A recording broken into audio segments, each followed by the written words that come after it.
안녕하십니까. 성경원학당TV 구독자 여러분, 오늘은 부활에 대해서 좀 말씀 좀 같이 연구하는 묵상하는 과정을 좀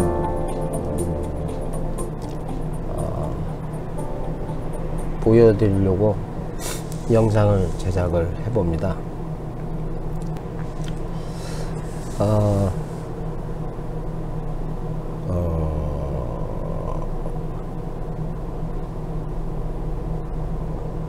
전에도 이런 영상이 한두 편이 있는 것 같은데요. 제가 어떻게 말씀을 묵상하는지 과정도 여러분이 좀 보시는 게 도움이 될 것 같고요.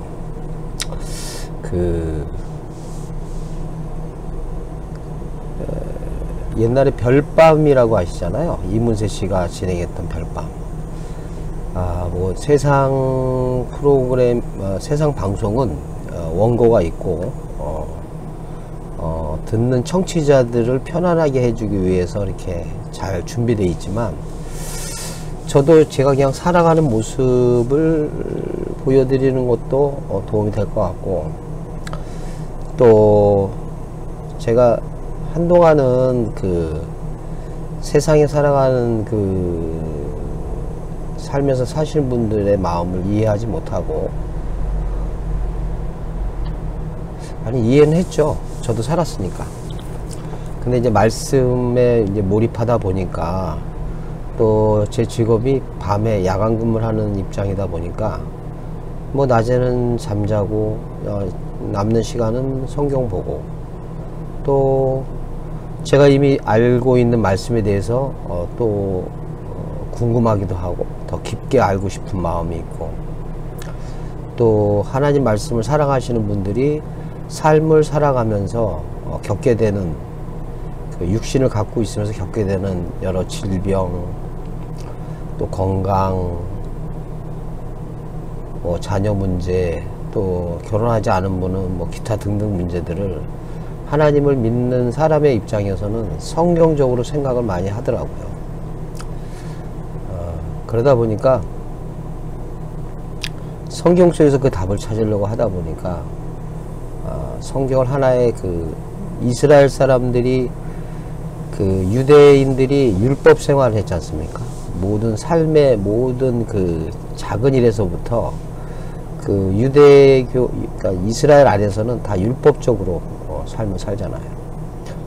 마찬가지로 오늘날 크리스찬들도 무슨 일이 벌어지면 먼저 말씀을 떠올리는 게 정상이고, 또 그분의 말씀을 통해서 하나님을 믿는 사람으로서 그리스도인으로서 어떻게 살아야 되는지 그 방법을 찾는 것은 지극히 상식적이고 당연하다고 생각합니다.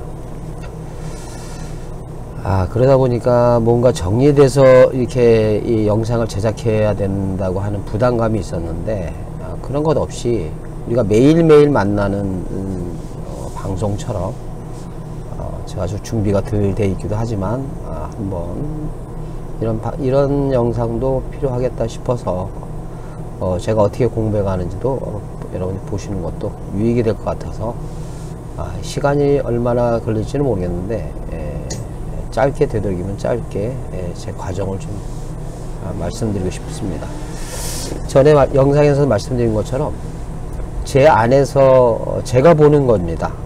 그러나 제 입장에서는 그분이 보여주신다고 생각을 해요. 왜냐면 제가 전에 봤던 이 부활이라는 것과, 오늘은 이제 부활인데요, 이 부활에 관한 건데, 제가 전에 알았던 부활과 어떤 경험을 통해서, 어떤 계기를 통해서 성경이 다시 보이기 시작한 관점이 생겼습니다. 그것을 저는 그 말씀 하나님을 경험했다라고 저는 아는 거죠. 어차피 말씀을 교제하는 사람은 최선의 목표는 일단 자기와 같은 시각이 되기를 바랄 겁니다. 왜냐면 제 입장에서는 상대적으로 여러분과 저의 환경은 다르지만, 저는 제 환경에 대해서 큰 불만이 없습니다. 제 아내나 뭐 저를 아는 친구들은 참 안타까워할 수도 있겠지만, 저는 지금이 너무 좋습니다. 그리고 앞으로도 기대가 되고요. 하나님 말씀을 어떤 상황 속에서도 알아간다는 게 그리스도인의 당연한 삶의 모습이라고 생각이 되어집니다. 저도 이렇게 되기까지는 많은 갈등도 있었고 어려움도 있었죠. 그러나 지금은 말씀 안에서 말씀이 저를 위로해 주시고 말씀의 기쁨 때문에 지금의 모든 환경도 그분께서 자신을 계시하기 위한 더 장성한 자에 이르게 하기 위한 배려고 은혜라고 생각합니다. 아무튼 오늘은 부활에 대해서 좀 살펴보고자 합니다. 일단 제가 성경에서 이 부활이라고 하는 부분을 여기 보시면 부활 있죠. 예. 부활이 도대체 뭘까? 우리가 그냥 알기로는 우리가 이미 부활 그러면 세상 용어이기도 하잖아요. 근데 이제 특별히 이거는 종교 용어죠. 종교 용어에서 죽었다가 다시 살아난다.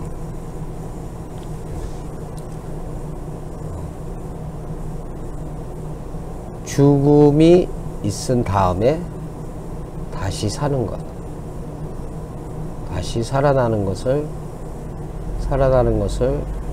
우리는 부활이라고 알고 있고, 이거는 특별히 종교에서 많이 사용되는 용어지만, 일반인도, 일반 사람도 부활 그러면 그냥 우리가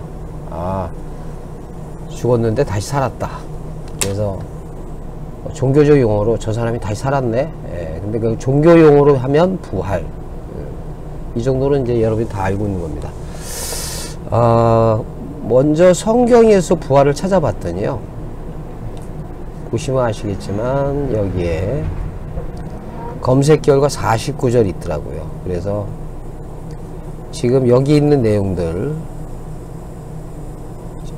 여기 보시면 사도들이 큰 권능으로 주 예수의 부활을 증언하니, 그래서 성경 구절, 이 모든 성경 구절들이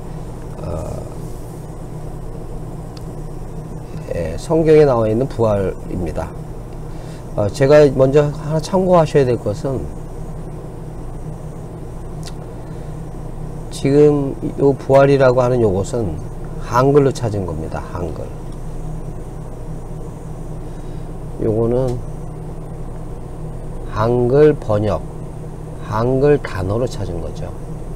제가 이렇게 말씀드리는 것은 한글의 부활이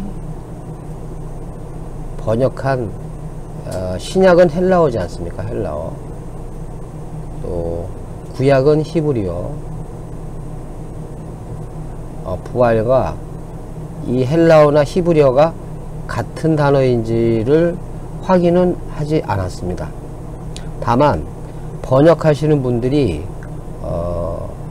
히브리어나 헬라어에서 우리가 부활로 어떤 단어를 번역했다면 그 단어들은 다 부활이라는 의미를 갖고 있는 단어로 번역했을 거라고 믿는 거죠.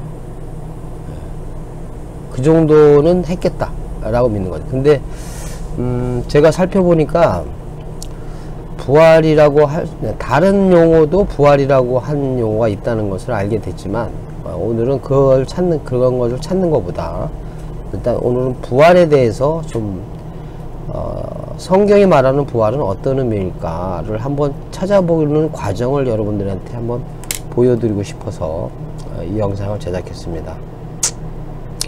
프로그램이 있으시거나 픽트리 어플을 갖고 계신 분들은 제가 영상에도 그런 걸 했는지 모르겠는데요. 제가 그 성경 원어 같은 TV에 보시면 제가 사용하는 프로그램이 몇 가지가 있는데요. 영어 프로그램은 제가 갖고 있지는 않고요.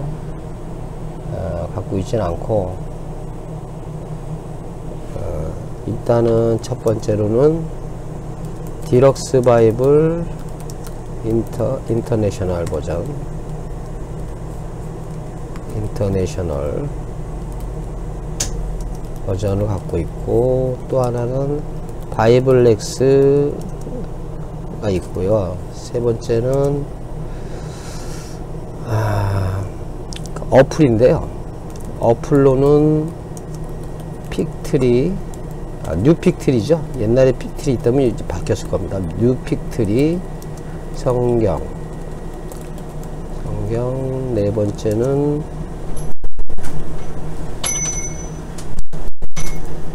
슈퍼 바이블. 그리고 다섯 번째 원어 성경.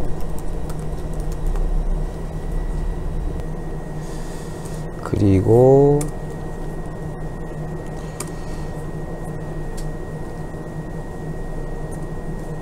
여섯 번째는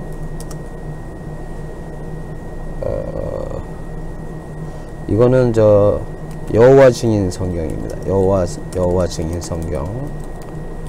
이거 어플 이거 괜찮더라고요. 번역은 개혁 기독교 성경하고 좀 용어나 이런 게 조금 차이가 있지만 내용상으로 보면 뭐 그렇게 틀린 부분도 많이 있지만 관주가 잘 되어 있고요. 참 찾기 편하게 되어 있습니다. 나중에 보여드릴 텐데요. 그 다음에 7번. 그리고 이건 다 성경원학등 TV 그 동영상에 보시면 있습니다. 그 다음에 코람데오 성경. 코람데오 성경. 그리고 또 뭐가 있나요? 기존에 뭐 다른 것들은 원어가 잘 나오지 않기 때문에 원어를 보기가 좀 수월하지 않기 때문에 이 외에도 많이 있지만 직접적으로 이 좀 단어를 보거나 원문을 보고 문법을 보기 용이한 프로그램과 어플은 제가 요 정도 갖고 있습니다. 그래서 요걸 잘 활용하시면 도움이 될 겁니다.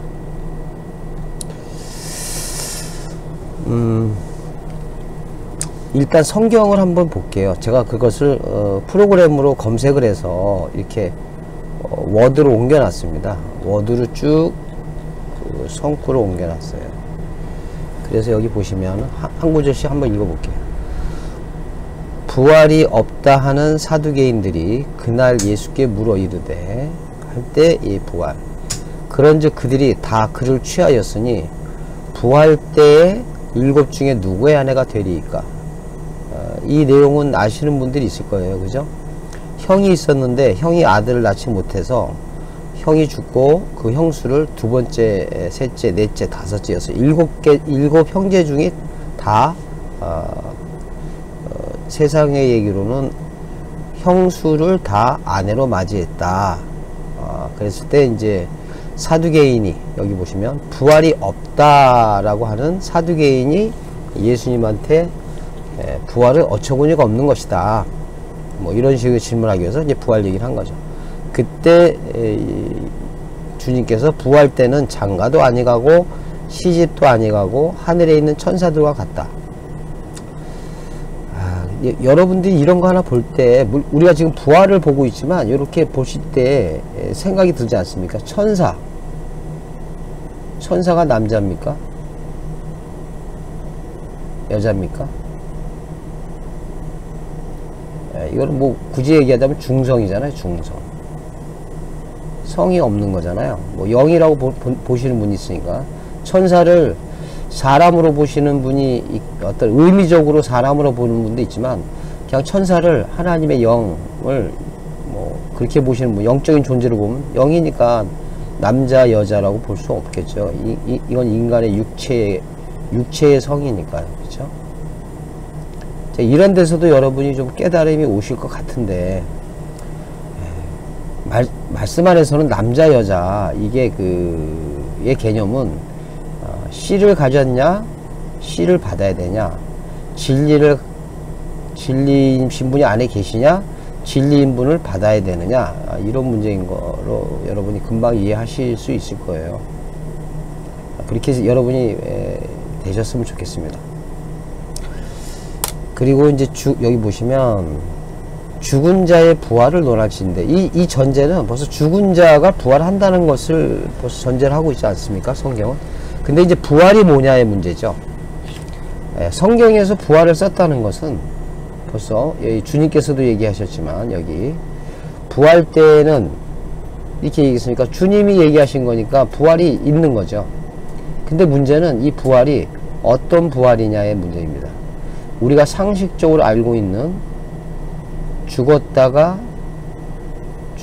다시 살아나는 것. 예수 그리스도가 십자가에서 죽으셨다가 다시 그 몸으로 부활하셨죠. 예, 그러니 이거는 상식적인 부활은 우리가 이미 알고 있는 거고, 여기서도 여러분이 생각해 볼 게, 저는 제 생애에서 죽었다 살아난 사람 보지 못했습니다. 그리고 여러분이 아시기에도 죽었다 살아난 예가 세상에서 공식적으로 많았다면 뉴스에 많이 나왔겠죠. 제가 부활을 믿지만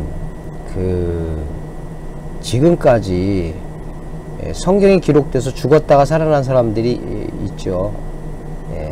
뭐 나사로도 있고 많이 있는데 뭐 그렇게 많지 않지 않습니까? 실제 세상에서도 죽었다 살아나는 예는 없으니까,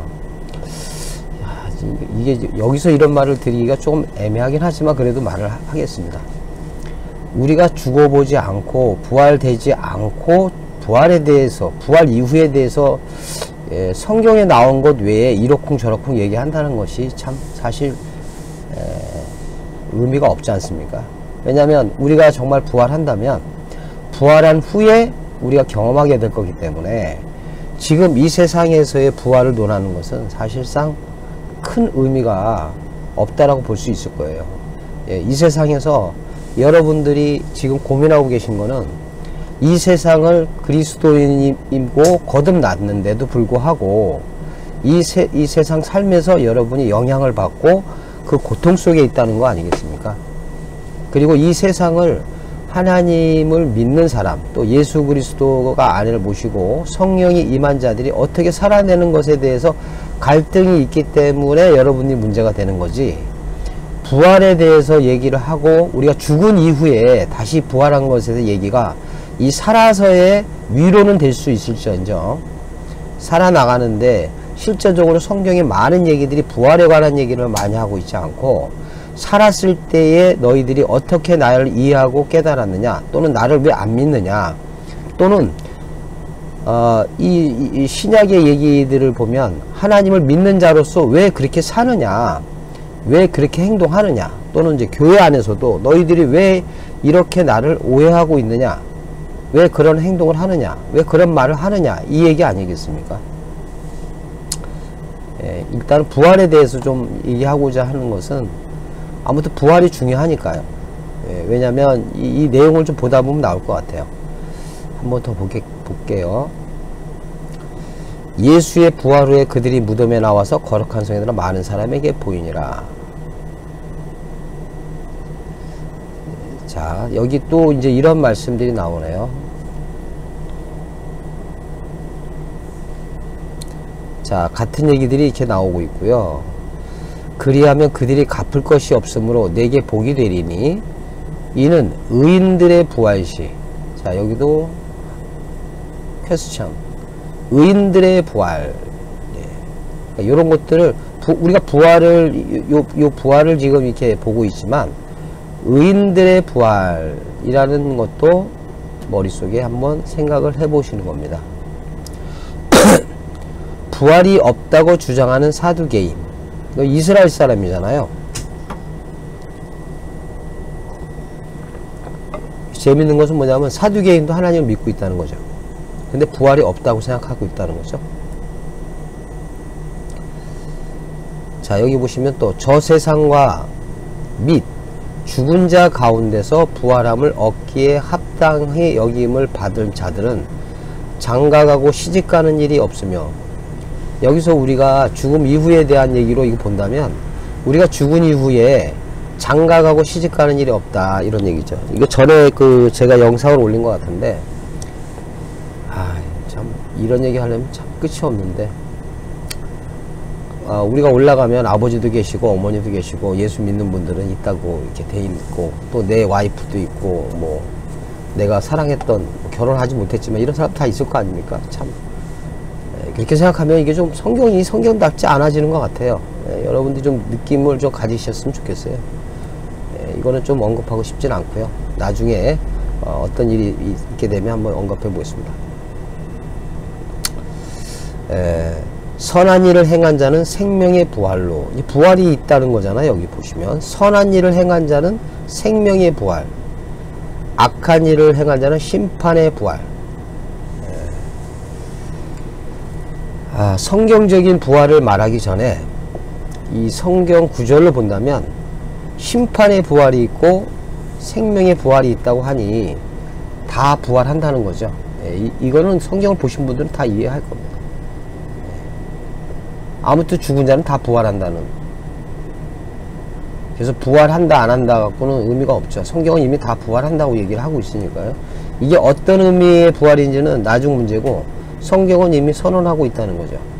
생명의 부활이 있고 심판의 부활. 그래서 여러분들이 많이 들었던 심판의 부활은 결과가 지옥이고, 생명의 부활은 천국 또는 아버지의 나라에 들어간다는 것이니까, 이렇게 말씀을 많이 들으셨잖아요. 한번 자신이 알고 있는 것들을 이렇게 한번 정리해 보시는 것도 굉장히 중요합니다. 그래야 그 다음에 말씀이 더 촘촘하고 더 성장할 수 있기 때문이죠. 그리고 이제 이런 여기 있습니다. 마르다가 이르되 마지막 날 부활 때에는 다시 살아날 줄을 내가 아나이다. 저는 좀 예민해서 그런지 이런 부분들이 좀 생각을 하게 되더라고요. 마지막 날 부활 때는 내가 다시 부활할 줄 압니다. 이렇게 해도 되고, 근데 이게 다시 살아날 줄 내가 아나이다. 이렇게 표현했다는 것이 이 마르다가 갖고 있는 부활에 대한 얘기죠. 요한복음 11장 24절은 여러분 프로그램 갖고 계신 분들은 이렇게 보시면 돼요. 특별히 디럭스 바이블 갖고 계신 분은 여기 요한복음에 나온 거죠. 자, 여기 보시면 11장 24절. 이쪽이 변했죠. 다시 보세요. 자, 이쪽 부분이 변합니다. 이쪽 부분을 잘 보시기 바랍니다. 제가 요한복음, 자, 여기 마르다 나오는 부분이잖아요. 여기 마르다가 이르되 마지막 날 여기 부분을 더블 클릭하면 이쪽에 변한 겁니다. 자, 뭐라고 되어 있냐면,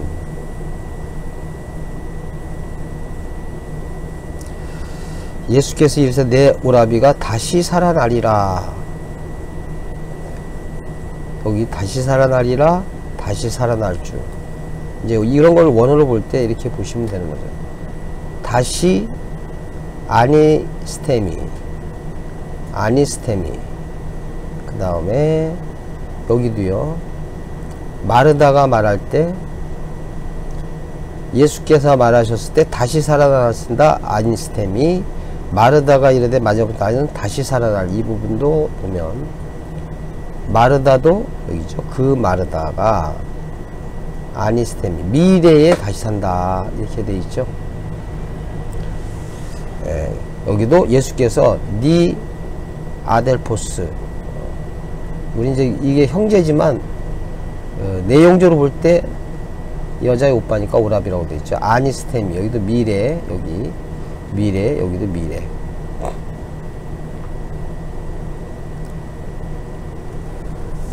예수께서 나는 부활이요 생명이니 나를 믿는 자는 죽어도 살겠고. 근데 이 부분인데요. 이 부분도 여기 보시면 부활이라고 되어 있지 않습니까? 여기 보시면 그 예수가 말했다.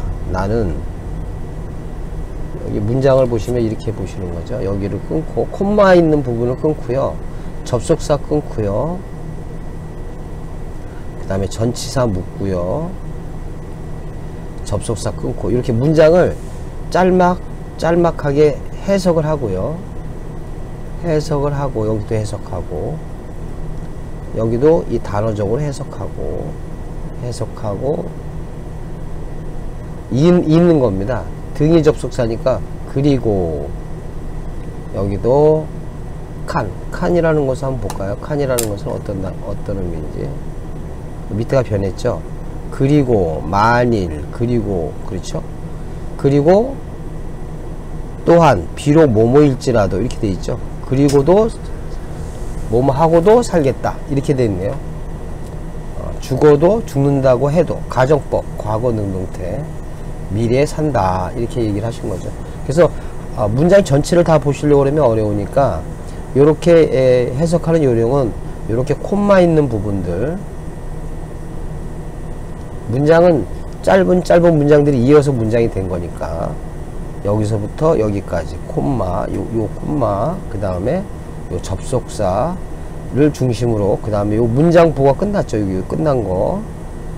그 다음에 이렇게 접속사를 중심으로 문장을 하나하나씩 이렇게 해석을 하고, 이렇게 해석하고, 이렇게 해석해서 이으시면 되는 거예요. 자, 여기서 제가 말씀드리고 싶은 것은 나는 부활이요, 부활이다. 요게 지금 문법이 현재라는 거죠. 그 당시의 현재. 나는 그 부활이다. 근데 제가 또 이렇게 얘기하면 문법을 모른다고 얘기하시면서 얘기할 수도 있어요. 이건 부활을 얘기하는 거잖아. 부활이다.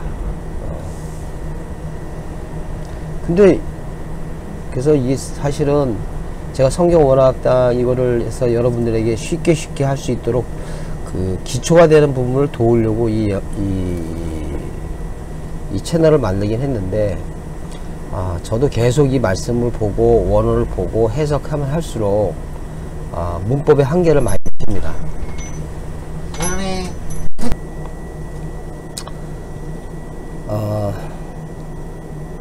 이 문법으로 보면 이렇습니다. 지금 여기를 보시면 여기 요 부분인데요. 요 부분이 지금 여기에 표시되어 있어요. 여기 동사고, 사실을 얘기하는 거 직설법이고, 시제는 현재고요. 능동태, 1인칭 단수. 그러니까 내가 뭐뭐이다. 현재, 능동적, 상태는 능동태인 거죠. 수동태면 그렇게 되어 있다. 중간태는 나 자신을 위해서 있다. 뭐 이런 의미가 제기적 용법이니까. 근데 여기는 현재 능동태이기 때문에 관사가 있는 아나스타시스. 그래서 그 부활이다. 현재 내가 그 현재 부활이다. 그러면 이게 관점이라는 게 서로 다른 게요. 제가 만약에 지금 현재 부활이니까 부활인 주님 자체가 부활이다. 그래서 미래에 그분이 죽고 다시 부활할 거를 미리 얘기한 거라고 보는 사람도 있어요. 근데 주님은 지금 뭐라 그랬냐면, 이제 관점이 달라지는 거죠. 제가 좀 다시 설명을 요 부분만 할게요. 이렇게 부활 보다가 이렇게 이제 말씀이 마음에 와 닿으면 여러분 굳이 다른 공부를 하려고 이렇게 억지로 공부를 위한 공부 말고요. 공부를 위한 공부를 말고 멈춰서서 그 말씀이 이끄는 대로 묵상하는 겁니다.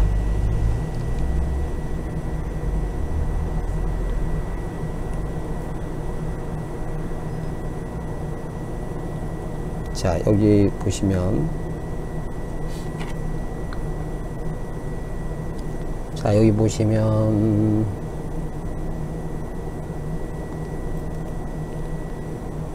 자, 나는 부활이요.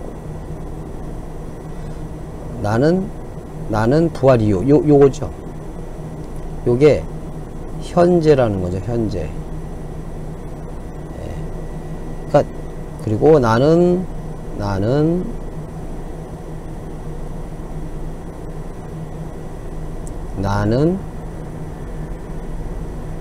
그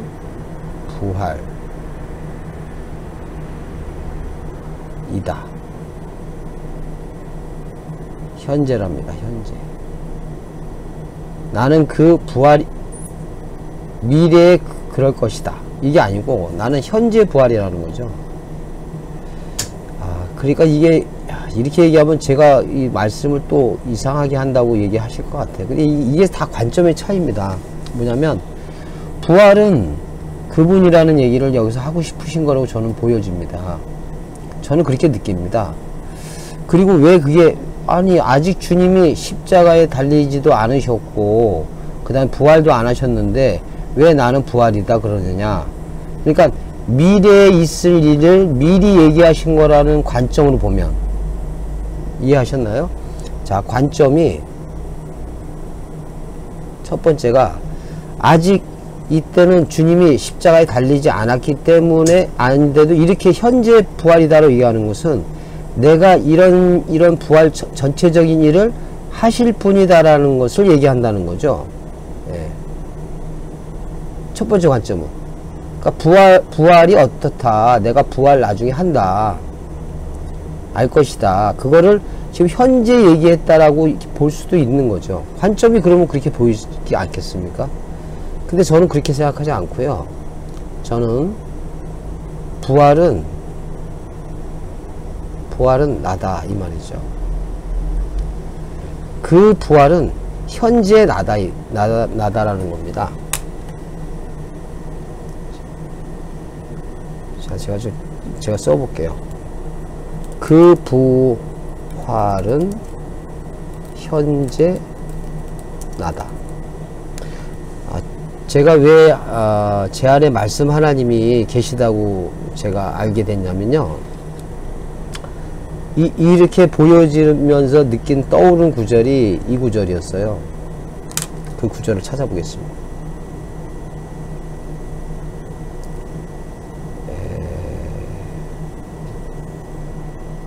마리아에게 성령이 잉태하는 거 있죠.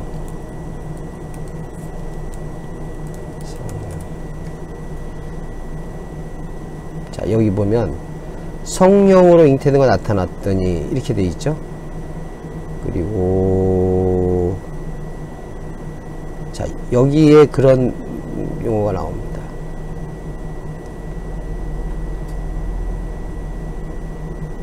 자, 얘 성령으로 잉태됐다. 이건 저의 견해고요. 저한테 보여주신 거니까 여러분들 그냥 참고로 들어보세요. 뭐냐면 저는 하나님께서 우리를 구원하신다고 하면 제 생각이 이렇더라고요. 죄 지은 자가 죄 지은 자를 사할 수 없지 않습니까? 상식적으로. 그래서 성경은 이렇게 표현을 했죠. 죄의 모양은 있으나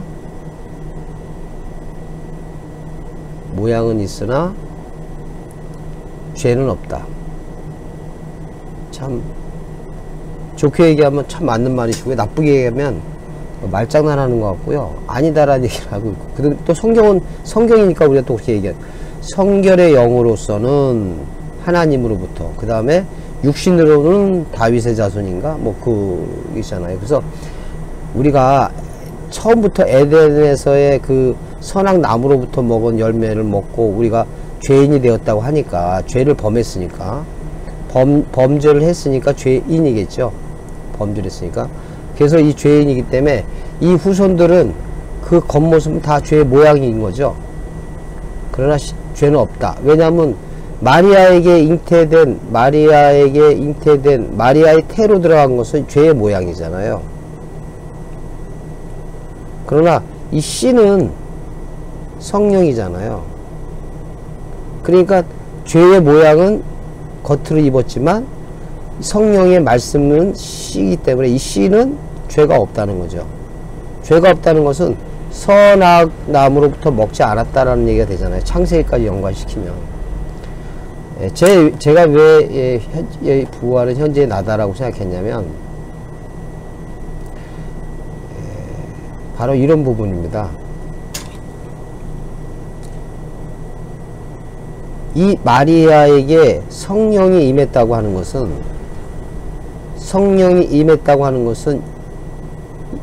입에서 해산의 고통을 태서 아들을 낳았죠.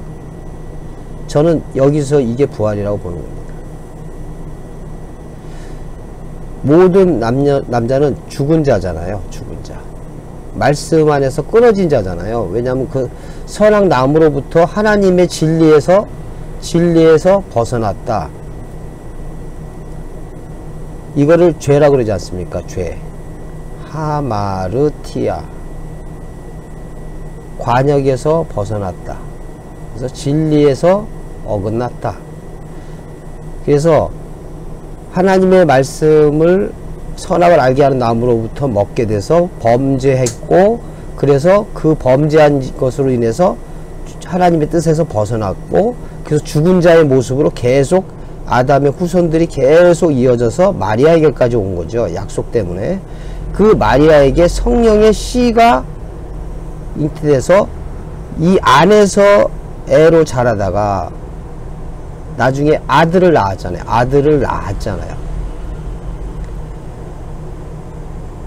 그래서 그러면 마리아에게 있어서는 부활한 거나 마찬가지죠. 의미가. 죽은 자의 몸에서 그 씨가 들어가서 이 죽은 여자의 몸에서 아들로 나왔잖아요. 그리고 이분은 하늘에서부터 왔다 그랬잖아요. 하늘, 지극히 높으신 이의 성령이 너를 덮으리니까 하늘로부터 임해서 다시 아들을 낳았기 때문에 이게 죽은 자에게서 부활이라는 겁니다. 저는. 제가 이거 논리로 한 게 아니고요. 예, 이 말씀을 듣는 순간 제가 이거를 알게 돼서 제 안에 그 말씀이 계시다고 저는 알게 된 거고 경험을 하게 된 겁니다. 여러분들에게도 어떤 말씀으로 그것이 깨달아져서 그 말씀 하나님이 여러분들에게 이해되기를 원하는 거죠. 그래서 여기 보시면 예수께서 이르시되 나는 부활이요 생명이다 할 때 아까 말씀드린 나는 현재의 부활이다. 왜냐하면 이 예수 그리스도의 모습이, 이 예수 그리스도의 지금 현재 모습이 미래의 우리의 모습이기 때문에 그런 거예요. 이 예수 그리스도 지금, 그리고 이게 뭐죠? 마르다가 있지 않습니까? 마르다. 예, 마르다라고 하자고요. 그러니까 마르다 앞에 계신 이 예수 그리스도는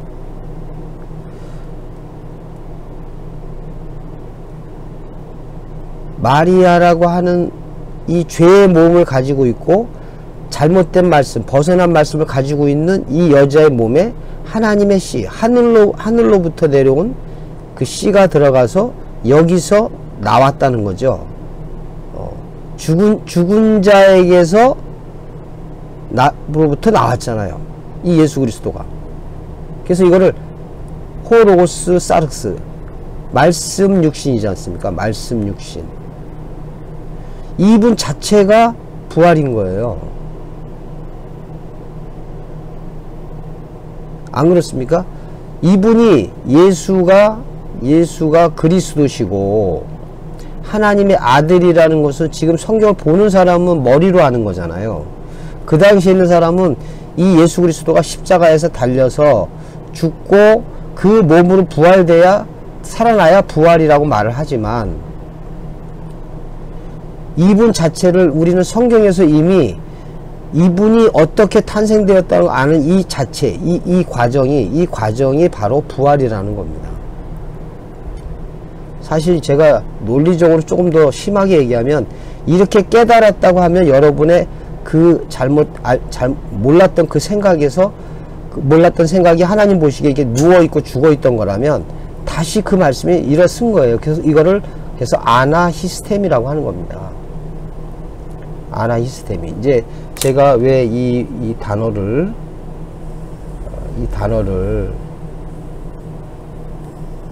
여기 맨 위에 보시면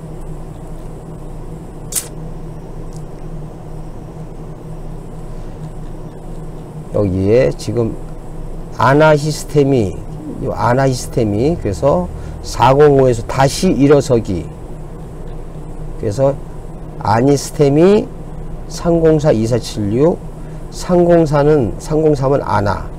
원래 전치사의 개념으로는 위에, 그 다음에 히스템이 서다. 자, 그러면 아까 제가 좀 잠깐 설명했지만 이미 말로 느끼신 분이 있을 거예요. 논리적 증명은 나중 문제고요. 그분이 먼저 들어오시는 게 중요합니다. 우리는 죽은 자는 땅에 있으니까, 땅에 매장되니까 땅에 우리가 누워 있잖아요. 죽어 있는데 하나님의 말씀이 우리에게 임해서 우리가 다시 일어서는 겁니다. 시스템입니다. 어떻게? 위로 서는 겁니다. 위로. 하늘을 향하여 하늘에서 오신 말씀이 나에게 임해서 그 말씀을 깨달아서 내가 그 말씀으로 다시 일어서는 것. 그래서 아나, 그리고 시스템이 다시 일어선다. 이게 부활입니다. 이게 부활.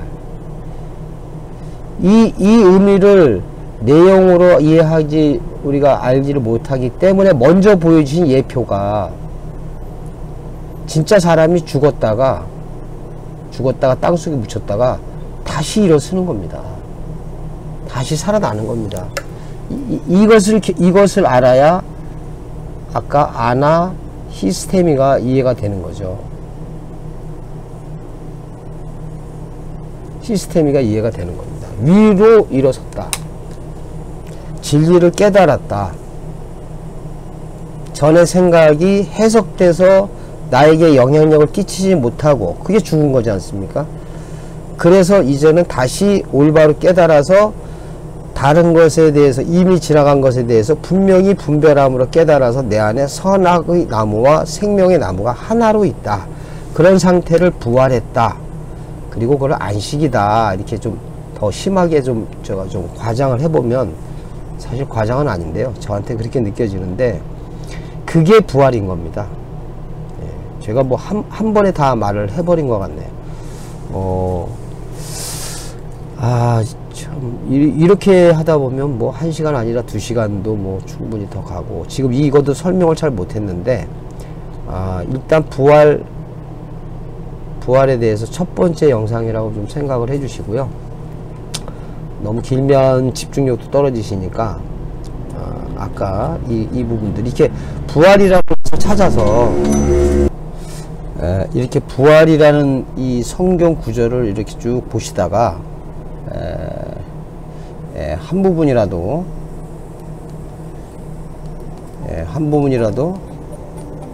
이렇게 좀 마음에 걸리고 뭔가 느낌이 주는 부분이 있으면 여러분들이 이렇게 말씀을 좀 찾아보시면 되고요. 조금 더 세밀하게 제가 이걸 제가 보는 방법이랄까요? 그냥 흐름에 따라서 보는 것을 좀 더 만들고 싶었는데요.